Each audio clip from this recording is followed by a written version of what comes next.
Le marché français des énergies renouvelables est en pleine tourmente. Comme vous le voyez, le marché de l'éolien est en chute libre. La puissance installée en 2012 devrait plonger de près de 50% par rapport à 2011, qui était déjà une mauvaise année. Dans le photovoltaïque, les entreprises sont en grande difficulté. Côté fabricant, Photowatt, en redressement judiciaire, a été sauvé in extremis par EDF début 2012. En aval du marché maintenant, des centaines d'installateurs ont mis la clé sous la porte. Même des poids lourds sont à terre, comme Evasol, qui réalise un chiffre d'affaires de 70 millions d'euros. Alors quelles sont les raisons de ce décrochage ? Il y a tout d'abord la conjoncture. Ménages comme entreprises freinent des quatre fers au niveau des dépenses d'investissement. Et cela handicape bien sûr les cleantech. La dégradation des conditions de financement est également en cause. Les banques, qui d'habitude prennent une large part au financement des renouvelables, réduisent aujourd'hui leur offre de prêts. En cause, la remontée du risque et le durcissement des règles de solvabilité auxquelles les banques doivent se soumettre. Troisième facteur, l'instabilité réglementaire. Vous le savez, le système d'aide à la filière photovoltaïque a été remis à plat. Les tarifs d'achat d'électricité ont baissé.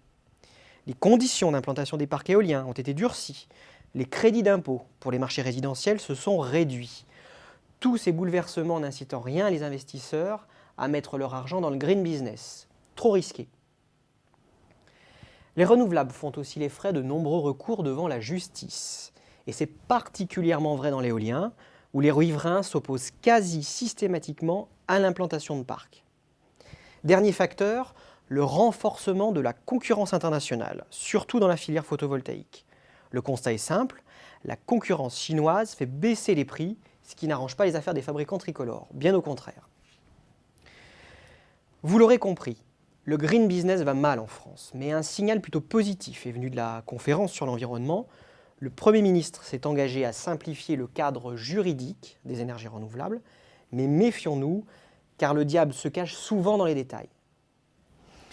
Pour conclure, regardons ce qui se passe à l'international. Si on exclut l'Europe, qui s'est engagée comme la France dans la réduction des aides aux renouvelables, le marché mondial se porte plutôt bien. Les investissements dans les cleantech ont progressé de 24% entre le premier et le deuxième trimestre 2012, grâce notamment au marché asiatique. Certes, de grandes entreprises sont en difficulté. Je pense au numéro 1 mondial de l'éolien, Vestas, ou aux industriels du photovoltaïque. Mais il faut plutôt y voir un vaste mouvement de structuration de l'industrie verte qui nous semble nécessaire. Nécessaire car les surcapacités de production sont élevées dans le photovoltaïque.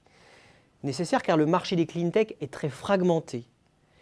Nécessaire car il faut faire baisser les prix des technologies vertes tout en augmentant les rendements dans le but de concurrencer les énergies traditionnelles. Nécessaire car les investissements à consentir en R&D sont immenses. Nécessaire car la croissance des renouvelables s'est déplacée dans les pays émergents. En résumé, les entreprises vont devoir s'adapter à ces nouveaux enjeux si elles ne veulent pas disparaître.